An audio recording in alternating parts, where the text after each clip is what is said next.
What would you do if, on the very day you told the woman you loved to wait for you just a little longer, life led you toward one more humiliation, one more impossible choice, and then placed a stranger's broken body in your path, as if asking whether your heart still had room for mercy?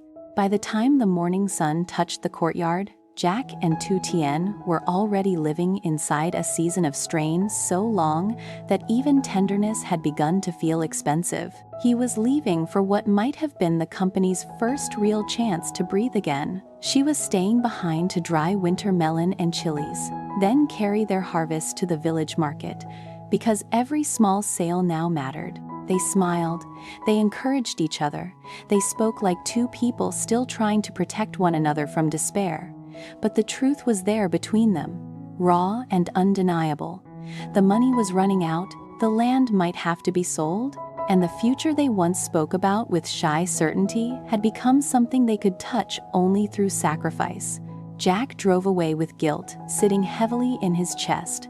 Tu Tien walked toward the market with a basket in her hands and stubborn hope in her heart. What followed was not one single dramatic disaster, but a string of quiet blows: the canceled contract that might have saved the company, the painful decision to sell the outer land first, the accidental meeting with an old man whose loyalty returned just when Jack needed one human hand to reach back toward him, and finally, at the end of a long, ordinary day, a woman lying motionless near the roadside, as if fate had turned and said, "You thought today was only about survival. It is also about what kind of people you still choose to be." The morning began with work.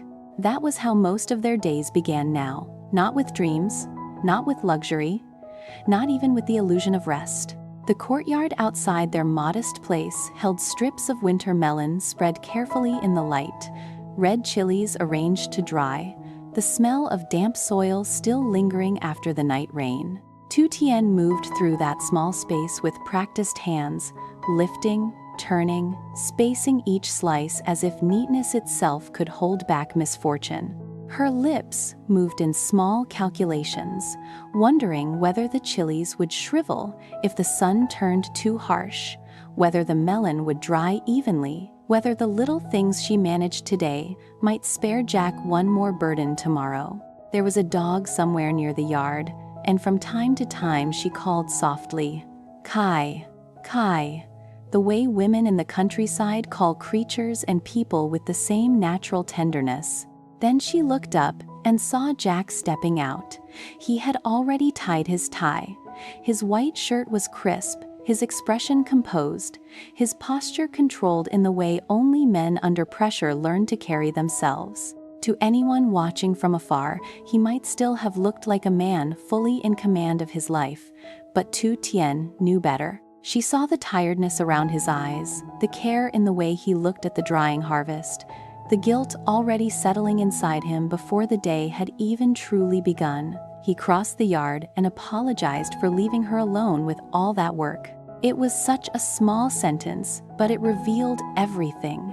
Even now, even with the company straining, the contracts uncertain, and the debt still clawing at his name, he felt guilty that she had to labor beside him instead of living gently under his protection. Tu Tien answered the way she always did, with softness, but also with strength. She smiled and shook her head. This was work she could handle. This was how she helped. This was how love looked when it was no longer made of romance alone, but of shared weight. They exchanged the kinds of words that matter most when life is unstable. Take care of yourself. Eat something. Don't worry, I'll be fine. I'll come back for you after the market. None of those promises could guarantee anything, but they gave each other what certainty they could. Tu Tien chose the shorter path through the rice fields. Jack stood for a few seconds longer than necessary, watching her move away with her basket and steady steps until the green swallowed her from sight. In that moment, there was no distance between them emotionally, only fear, loyalty, and the terrible beauty of two people trying very hard not to break in front of one another. Once he was alone in the car, Jack's face changed. That is often how sorrow behaves in men like him. In front of others, it becomes composure. In solitude, it becomes weight. The road was familiar, but his mind did not travel with it. His thoughts moved elsewhere, to his mother, to everything she had endured, to the years she had worked and saved and suffered so he could stand taller in the world than she ever had. He had once promised himself that her old age would be peaceful. That promise now felt like a wound. Then came the image of Tu Tien, not the smiling version from moments ago, but the fuller truth of her, the girl who had already suffered before coming into his life, the girl he had once sworn would finally find safety beside him. Instead, she was now drying produce in the courtyard, carrying vegetables to market, learning how to help hold up a life he had meant to spare her from. The shame of that did not come from pride. It came from love. He apologized to both of them inside his own heart, first to his mother, then to Tu Tien. When life had been calm, he had mistaken calmness for permanence. He had thought goodness, hard work, and decent intentions were enough to secure a future. But adversity had stripped illusion away. Now he knew the world better. He knew how quickly people's real faces emerge when money tightens, when projects disappear, when one delayed payment becomes a threat to everything. Yet, somewhere inside that bitterness, something harder had also formed. He could not stop now. He could not collapse in self-pity while they still looked toward him for steadiness. If he had learned anything from being brought low, it was this. He would have to rise again, not because he still believed in himself fully, but because surrender would wound the people he loved more than failure already had. By the time he reached the cafe, the tears had dried from his face. Phuc was already there. The roadside cafe was quiet enough to speak privately, but not so empty that despair could take over the table completely. A stack of contract documents lay between them. Phuc reviewed clause after clause, careful, professional, hopeful, in the measured way employees become when they know one signature can change the emotional climate of an entire company. Jack listened, corrected details, nodded when things matched what had been negotiated. They even ordered drinks, and for a short while the conversation turned almost light. If this contract with the CIM partner went through, maybe this would be the beginning of the company climbing out of the hole. Then the phone rang. It was the secretary. The CIM partner could not come. An unexpected scheduling conflict. Not today. The air changed at once. That is what disappointment does on days when hope is already overworked. It does not always arrive like thunder. Sometimes it enters quietly and makes the whole room heavier in a single sentence. Phuc reacted first, anxiety written clearly across his face. Jack stayed silent for a moment. Not because he was unhurt, but because men in leadership often need one extra breath before they can speak without letting everyone else hear the crack forming inside them.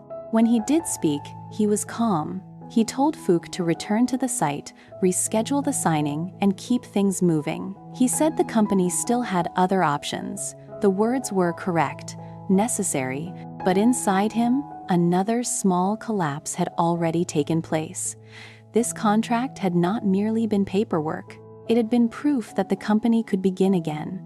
Its delay felt like one more hand pressing down on his neck just as he was trying to stand. After Phuc left, Jack remained alone in the car. He called the real estate agent. 2 plots, the farmland and the house area. Had there been any buyers? The answer came back exactly as he had feared. The outer house plot was more likely to move quickly. The farm still had no real interest. Jack closed his eyes for a moment. The decision that followed tasted bitter before he even spoke it aloud. Sell the outer land first. They needed liquidity now. Pride could wait. Sentiment could wait. Survival could not. When the call ended, he did not start the car immediately. He sat looking out through the windshield. But what he really saw was Tu Tien under the market sun, selling chilies, standing among strangers with no complaint, doing small work with a seriousness that made his heart ache. He had wanted a different life for her. That sentence kept repeating inside him like punishment. Later, at a roadside drink stall, life gave him something he had almost stopped expecting: a human being returning kindness without being asked. The old man he had once helped was there. The man greeted him warmly and invited him to sit. Time and hardship had changed him too, but there was steadiness in him now. He explained that he had sold land back in his hometown and finally had some money to buy a modest plot here, somewhere he could build a simple house and live quietly in old age.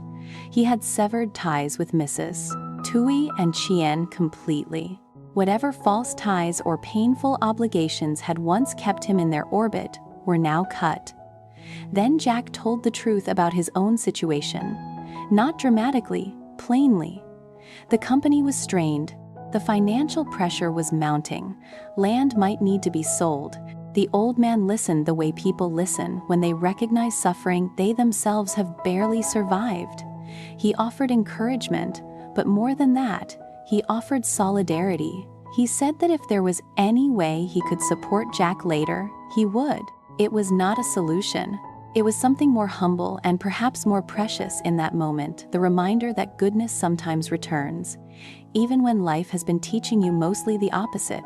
At the market, Tu Tien had no idea what kind of day Jack was having. She sat beside her basket of chilies, her hands moving quickly as she packed orders, answered questions, and repeated the uses of sweet, crisp peppers with that patient brightness she had taught herself. Good for stir-frying. Good, stuffed with meat. Good for salad. To the customers, she was just another woman selling produce beneath the sun. But inside, every kilo sold meant one small breath of relief. Every little bundle wrapped was her way of saying to life, "I am still useful. I am still standing. I am still helping." She had changed. There had been a time when she would have feared the market, feared crowds, feared speaking loudly enough to be heard. Now she still felt tired, still forgot things like her water bottle, still came home sticky with sweat and aching from the sun, but she no longer felt weak. Hardship had not made her hard, it had made her stronger. When she finally finished, she bought sugar and sat waiting for Jack. Her body was tired, but her heart was already leaning toward the comfort of his arrival. She called him, told him softly that she was done, and he promised he would come right away. Then, on his way toward her, something happened. He was driving past the edge of the market area when his eyes caught a dark shape near the roadside. At first, it was only a disturbance in the ordinary pattern of shadow and dust. Then the shape became a woman's body lying motionless on the ground. His hands tightened on the wheel. He stopped the car immediately and stepped out. Across the road, Tu Tien also rose, following the direction of his gaze. The end of an ordinary day changed in a single second. The market, the sugar, the waiting, the small, exhausted happiness of being finished, everything shifted. There was a woman there, still and silent. And suddenly, Jack and Tu Tien were no longer only two people struggling to survive their own life. They were standing at the edge of someone else's crisis. That is how fate often works in stories like theirs. Just when people think the day has already shown its true face, mercy and danger arrive together, asking a harder question than survival ever could. After all that life has taken from you, are you still willing to step toward another person's suffering? The answer had not yet been spoken. But in the way they both moved forward, it was already there.